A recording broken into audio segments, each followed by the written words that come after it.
4 conseils pour réaliser un lettrage mélangé avec de l'illustration. Aujourd'hui, je te partage mes étapes de process de la recherche jusqu'à la création de mise en couleur tout est propre d'une de mes illustrations que j'ai postées sur Instagram.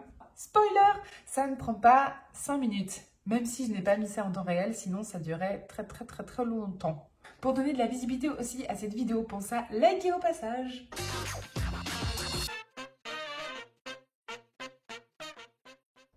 Alors, la première étape, c'est de trouver l'idée. Je pars rarement d'une page blanche. En plus, là, c'est une illustration, donc c'est quand même plus poussé qu'un lettrage et c'est moins une zone de confort pour ma part.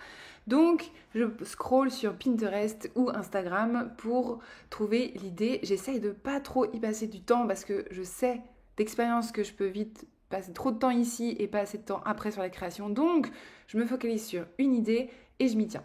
Là, je suis tombée sur une artiste en lettres et illustratrice qui s'appelle Kitty Jardonil, qui vit aux Philippines.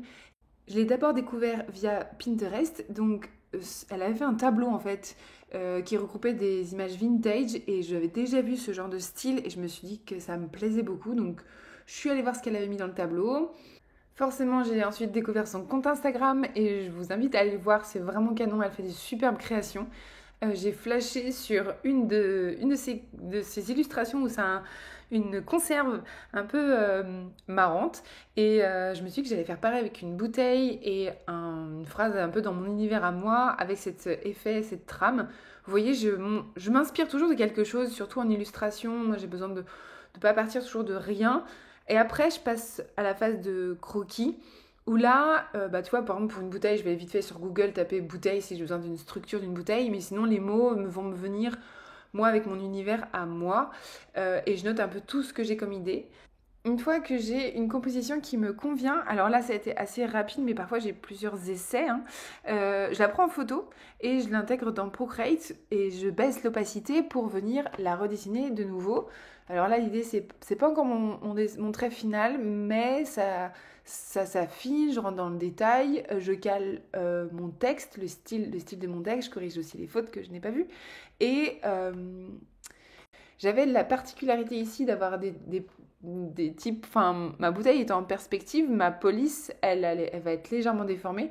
Donc ce que j'ai fait pour pas me prendre la tête, c'est que j'ai d'abord dessiné mes lettrages à plat et ensuite, vous le voyez, j'ai intégré avec l'outil sélection dans la perspective sur la bouteille. Ça m'évitait d'avoir à gérer la perspective au moment où je dessine mes lettres. Si vous avez des questions particulières, n'hésitez pas à me les poser sous la vidéo, j'y répondrai avec grand plaisir. Et on passe ensuite à la dernière phase qui consiste à mettre au propre et à mettre en couleur. Alors la phase de couleur, c'est souvent moi là où je passe quand même pas mal de temps. Là, je suis partie d'une gamme de couleurs que j'avais déjà, puisque c'est ma gamme de couleurs que j'utilise le plus souvent sur mon feed Instagram.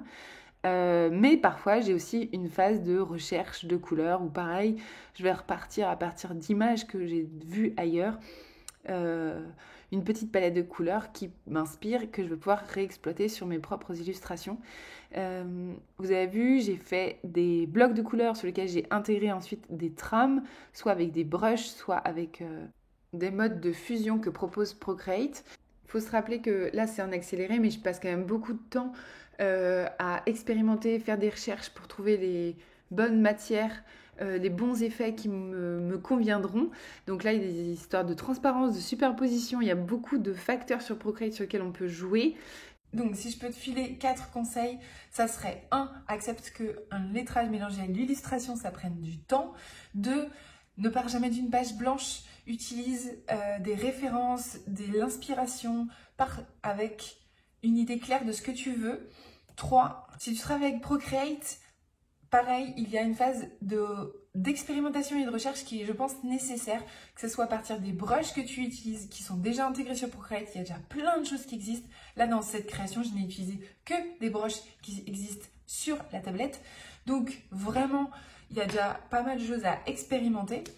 Et pareil, dans les fusions, dans les masses, etc., etc. Donc, vraiment, accepte de pas toujours trouver l'information sur Internet, mais de passer du temps à tester des trucs, même si c'est moche au début, tu testes, tu refais, tu recommences. Ça fait partie du jeu, de mon process en tous les cas, et je pense de beaucoup d'autres, pour avancer dans cette illustration. Et le 4e, le plus important, Ne pars pas dans un projet si tu n'as pas d'objectif clair. Là, par exemple, j'avais un objectif clair d'aboutir sur une bouteille avec une punchline dans un style très précis et dans une gamme de couleurs qui était la mienne. Donc voilà, j'avais déjà un peu genre toutes mes cartes en main, il n'y avait plus qu'à, et j'ai essayé de rester focus et de ne pas m'éparpiller sur autre chose, de ne pas essayer d'en rajouter. Vraiment, retiens, pars avec une idée claire de ce vers quoi tu veux aller, parce que ça t'apportera de la satisfaction. Et au lieu de te concentrer sur le c'est beau, c'est pas beau, qui est complètement subjectif, tu vas te concentrer sur le fait que tu as atteint ton objectif, puisque ton objectif était clair à la base. Voilà, j'espère que ça t'a aidé. En tout cas, moi, j'ai aimé vous partager cette vidéo. Si vous avez envie d'en voir d'autres, il faut me le dire en message.